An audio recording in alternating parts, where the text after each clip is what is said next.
Hello viewers, অচিন্ততার free coaching চ্যানেলে তোমাদের সকলকে স্বাগত জানাই। আজকের এই ভিডিওতে তোমরা যারা ক্যালকাটা ইউনিভার্সিটিতে বিএ হিস্ট্রি অনার্সে 5th সেমিস্টারে পড়ছো, তোমাদের যে সিসি 11 পেপারটি রয়েছে আধুনিক ইউরোপের ইতিহাস, এবং পাশাপাশি তোমরা যারা 5th সেমিস্টারে জেনারেল বা পাশে পড়ছো, তোমাদের যে ডিএসসি A2 পেপারটি রয়েছে আধুনিক ভারতের ইতিহাস, আধুনিক ইউরোপের ইতিহাস, এই পেপার দুটির একটি ইম্পর্টেন্ট টিকা প্রশ্ন, কোড নেপোলিয়ান বা নেপোলিয়ানের আইন সংহিতা। হ্যালো ভিউয়ার্স, অচিন্ততার ফ্রি কোচিং চ্যানেলে তোমাদের সকলকে স্বাগত জানাই।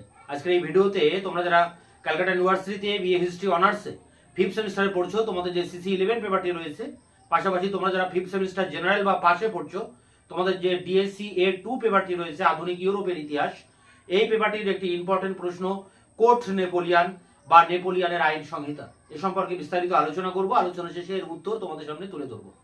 তবে আমরা একবার বোর্ডে দেখে নিই কি লেখা রয়েছে।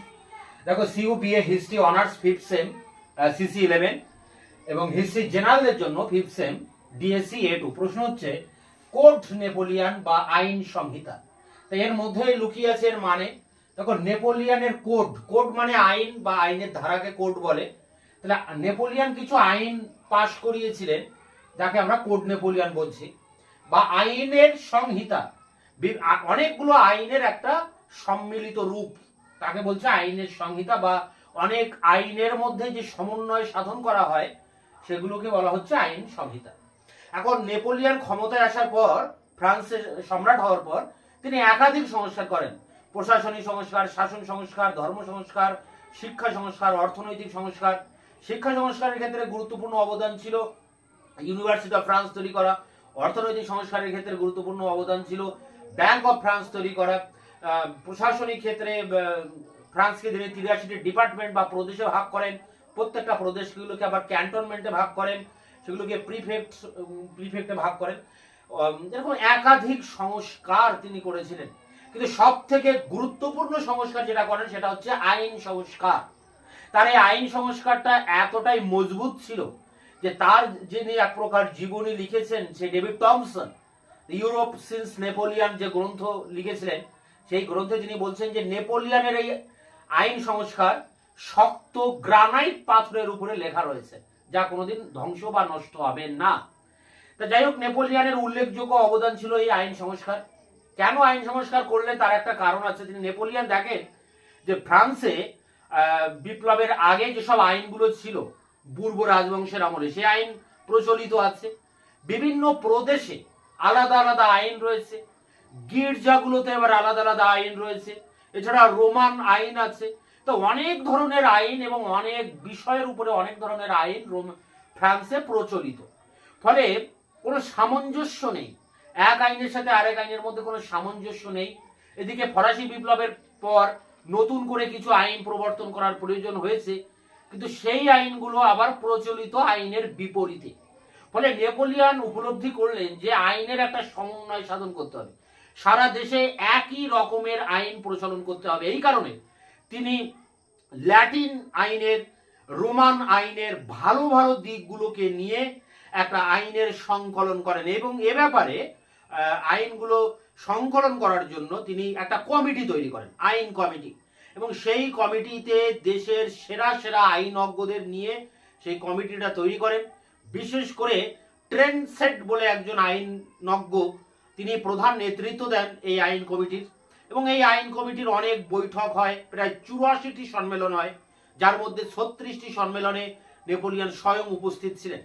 নেপোলিয়ান কোনো আইনজ্ঞ ছিলেন না, কিন্তু এই আইনগুলো যখন তৈরি হয় তখন সেগুলোকে দ্রুত কার্যকরী তিনি করেছিলেন, এটাই তার ছিল অবদান। তা যাই হোক, দীর্ঘ 4 বছর ধরে এই সম্মেলন চলে, এবং শেষ পর্যন্ত 84টি সম্মেলনের পর এই কোড নেপোলিয়ান বা নেপোলিয়ানের আইন সংহিতা, এটা সংকলিত হয় 1807 খ্রিস্টাব্দ নাগাদ, এবং ফ্রান্সে এটা অ্যাক্টিভ হয় বা চালু হয়।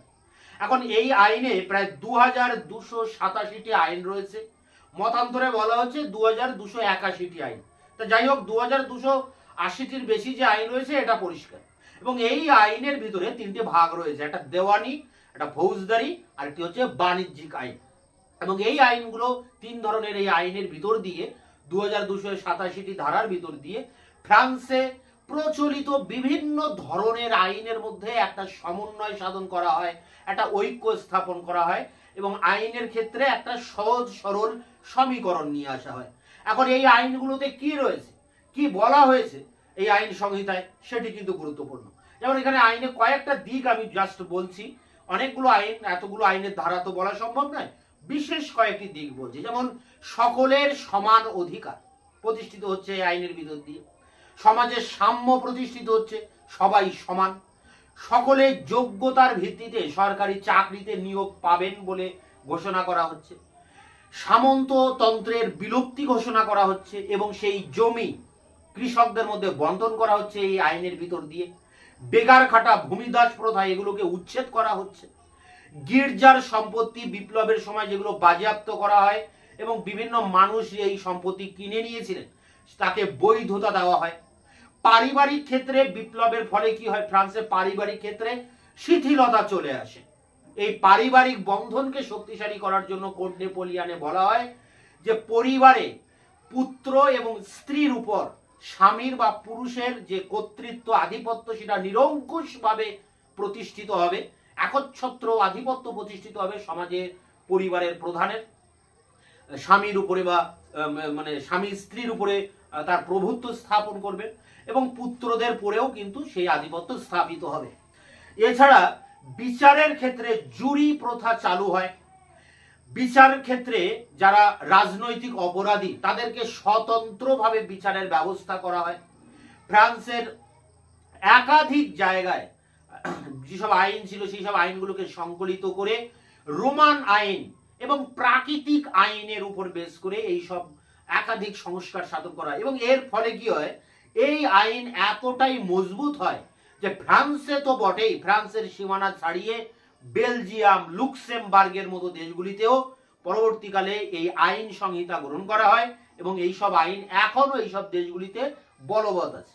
নেপোলিয়নের পতন হয়েছে, নেপোলিয়নের চ্যাপ্টার ক্লোজ হয়ে গেছে, কিন্তু নেপোলিয়নের এই আইন সংহিতা এখনো ইউরোপের অনেকগুলি দেশে আমরা কিন্তু দেখতে পাই। তাই এই আইনগুলি ছিল যথেষ্ট প্রগতিশীল আইন এবং খুব মানে একটা সমন্বয় সাধনকারী আইন ছিল। আইনগুলো ছিল সহজ সরল এবং সহজ সরল ভাষায় এই আইনগুলোকে ব্যক্ত করা হয়েছিল। তবে এই আইনের মধ্যে অনেক ত্রুটি ছিল, সেটাও কিন্তু আমাদের উল্লেখ করতে হবে যে আইনের মধ্যে অনেক ত্রুটি, দুর্বলতা রয়েছে। দুর্বলতা কি, যে রোমান আইন গ্রহণ করা হয়েছিল, ফলে কি হয়, রোমান আইন মানে সেই পুরনো দিনের আইন, এর ফলে ফরাসি বিপ্লবের ভিতর দিয়ে যে প্রগতিশীল সমাজের আবির্ভাব ঘটে তার যে পথটা কিন্তু রুদ্ধ হয়ে যায় এই রোমান আইন গ্রহণ করার ফলে। আবার স্ত্রীর উপর পুরুষের মানে স্বামীর অধিকার স্থাপিত হওয়ায় সমাজে যে বিবাহ বিচ্ছেদ, ডিভোর্স, এই বিষয়টা কিন্তু প্রকট হয়ে ওঠে এবং এর আধিক্যটা অনেক বেড়ে যায়। নারীদের স্বাধীনতা হরণ করে নেওয়া হয়, তাদের সম্পত্তি থেকে বঞ্চিত করা হয় এবং পুত্রের উপর পিতার যে এক প্রকার নিরঙ্কুশ স্বৈরতন্ত্র সেটাও কিন্তু স্থাপিত হয়। শ্রমিকদের যে ধর্মঘট করার অধিকার, সেই অধিকার কেড়ে নেওয়া হয়। জিনিসপত্রের সর্বনিম্ন যে মূল্য, সেই মূল্য কিন্তু এখানে নির্ধারণ করা হয়নি, ফলে দ্রব্য মূল্য বৃদ্ধির যে সুযোগ সেটা কিন্তু থেকে যায়। তো এরকম একাধিক জায়গায় কিছু কিছু ত্রুটি কিন্তু থেকে গিয়েছিল এই কোড নেপোলিয়ানে বা নেপোলিয়নের আইন সংহিতায়। কিন্তু এই ত্রুটিগুলো বাদ দিলেও সামগ্রিক বিচারে দেখা যায় যে নেপোলিয়নের এই আইন সংহিতা বা কোড নেপোলিয়ন ছিল একটা যুগান্তকারী প্রগতিশীল পদক্ষেপ। ফ্রান্সের বিভিন্ন ধরনের আইনগুলোকে বাদ দিয়ে এক ধরনের মানে বিশেষ করে একটি আইনই কিন্তু এখানে প্রচলন করা হচ্ছে, হ্যাঁ, এবং বিভিন্ন আইনের ভিতর থেকে ভালো দিকগুলোকে নিয়ে একটা আইনের সংকলন করা হচ্ছে এই কোড নেপোলিয়ন বা নেপোলিয়নের আইন সংহিতা। তা একেবারে সহজ সরল বিষয় একটা কোড নেপোলিয়নটা। তাই এটা খুবই ইম্পর্টেন্ট প্রশ্ন, তোমরা জানো তোমাদের সাজেশনে এটা প্রথমেই রয়েছে। এর যে উত্তর আছে সেই উত্তরটা নিয়ে এবার আমরা অন স্ক্রিনে আলোচনা করব। হিস্ট্রি অনার্স বা general 5th sem CC 11 DSC A2 marks 5 code Napoleon এর উপরে 5 নম্বরের টিকা প্রশ্ন। অ্যান্সার এইভাবে লিখবে, নেপোলিয়নের বিখ্যাত সংস্কার ছিল ফ্রান্সের আইন সংস্কার অথবা কোড নেপোলিয়নের প্রবর্তন। বিপ্লবের পর ফ্রান্সে বহু নতুন আইন পাশ হয়, আবার বুর্ব সরকারের অনেক পুরাতন আইনও বহাল ছিল। এছাড়া প্রতি প্রদেশের স্থানীয় প্রথাগত আইনও ছিল। এছাড়া ছিল গির্জার আইন। এই সকল আইনগুলির মধ্যে কোনো সামঞ্জস্য ছিল না। পূর্ব যুগের আইনে নাগরিক ও সম্পত্তির অধিকার সম্পর্কে যে আইনগুলি ছিল, বিপ্লবের যুগে এই সকল বিষয় সম্পর্কিত আইন ছিল তার বিপরীত।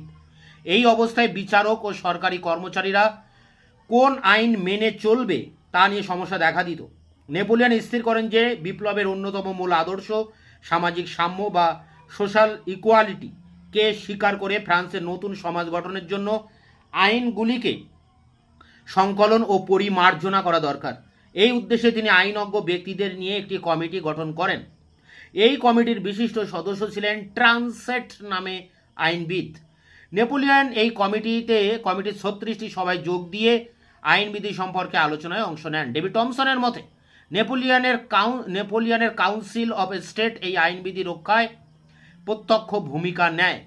84টি অধিবেশনে এই আইনবিধির মূল সূত্রগুলিকে স্থির করা হয়। এই আইনবিধির সর্বাপেক্ষা উল্লেখযোগ্য দিক ছিল জ্ঞানদীপ্তির যুগের যুক্তিবাদী প্রাকৃতিক আইন বিধির সঙ্গে ফ্রান্সের প্রথাগত এবং বিপ্লবী আমলের উদারনৈতিক আইনবিধির সমন্বয় সাধন করা। রোমান আইনবিধি, যা প্রধানত রাজতান্ত্রিক যুগে প্রচলিত ছিল, তার তত্ত্বের সঙ্গে বিপ্লবের যুগের আইনের তত্ত্বের সমন্বয় করা। এই দুই মতবাদে আইনবিধির মধ্যে বোঝাপড়ার ভিত্তিতে কোড নেপোলিয়ন তৈরি হয়। এর ফলে রোমান আইনের সম্পত্তির অধিকার ও রাষ্ট্রের কর্তৃত্বের অধিকারের সঙ্গে বিপ্লবের যুগের সামাজিক সাম্য যোগ্যতার ভিত্তিতে নিয়োগ নীতি গৃহীত হয়। প্যারা করে কোড নেপোলিয়ন মোট 2287টি, মতান্তরে 2281টি ধারা ছিল। কোড নেপোলিয়নের 3টি অংশ ছিল, যথা দেওয়ানি কোড, ফৌজদারি কোড এবং বাণিজ্যিক কোড। নেপোলিয়নের আইনগুলি সরল ও স্পষ্ট ভাষায় রচিত হয়। দেওয়ানি আইনগুলিতে কি বলা হচ্ছে দেখো প্যারা করে, এখানে নাম্বার করে করে লিখবে তোমরা, 1 2 3 4 করে। 1, আইনের চোখে সকল ব্যক্তি সমান অধিকার স্থাপিত হয়। 2, সামাজিক সাম্য স্থাপিত হয়। কোনো ব্যক্তি বা পরিবারের বিশেষ অধিকার লোপ করা হয়। সকল নাগরিকের সমান মর্যাদা সুযোগ লাভের অধিকার স্বীকৃত হয়। 3, বংশ কৌলিন্য বা কাঞ্চন কৌলিন্য বাদ দিয়ে যোগ্যতার ভিত্তিতে যে কোনো নাগরিককে চাকরি লাভের অধিকার মেনে নেওয়া হয়। 4, পৈতৃক সম্পত্তিতে সকল সন্তানের সমান অধিকার দান করা হয়। 5, বিপ্লবের ফলে সামন্ততন্ত্র লোপ করে যে নতুন ভূমি বন্দোবস্ত চালু করা হয়, আইনে তাকে স্বীকৃতি দেওয়া হয়। এর ফলে কৃষক ও মধ্যবিত্ত যারা বিপ্লবের আমলে ভূমি লাভ করে, তারা জমিতে বৈধ অধিকার লাভ করে। ভূমিদাস প্রথা, করভি, টাইদ, ম্যানর প্রথা প্রভৃতি সকল শোষণমূলক ব্যবস্থার অবসান ঘটানো হয়। মোট কথা, বিপ্লবের সময় বিশেষ অধিকার ও বৈষম্যমূলক অধিকার লোপ করে যে সকল আইন করা হয়, নেপোলিয়ন তা বহাল রাখেন। 6, রোমান আইন অনুসারে কোড নেপোলিয়নের সম্পত্তির অধিকার পরিগণিত হয়। 7, বিপ্লবের যুগে পারিবারিক বন্ধন শিথিল হয়েছিল। স্ত্রীর উপর স্বামীর স্বাভাবিক কর্তৃত্ব বিনষ্ট হয়। কোড নেপোলিয়ন দ্বারা পুনরায় পরিবারের শৃঙ্খলা ফিরিয়ে আনা হয়। স্ত্রী ও সন্তানদের উপর স্বামীর বা পিতার কর্তৃত্ব পুনঃপ্রতিষ্ঠিত হয়। রোমান আইন অনুসারে স্বামীর সম্মতি ছাড়া স্ত্রীরা স্বামীর সম্পত্তিতে দান বিক্রয়ের অধিকার থেকে বঞ্চিত হয়। পরিবারের বাঁধন দৃঢ় করার জন্য বিবাহ আইনকে মজবুত করা হয়। যদিও রেজিস্ট্রি বিবাহ ও ডাইভোর্স বা বিবাহ বিচ্ছেদ প্রথা স্বীকার করা হয়, কিন্তু এই প্রথাগুলির ওপর নানাবিধ নিষেধ আরোপ করা হয়। ফলে খেয়ালখুশি মতো বিবাহ বিচ্ছেদ করা দুষ্কর হয়। পরিবারের বন্ধনের ফলে দৃঢ় হয়।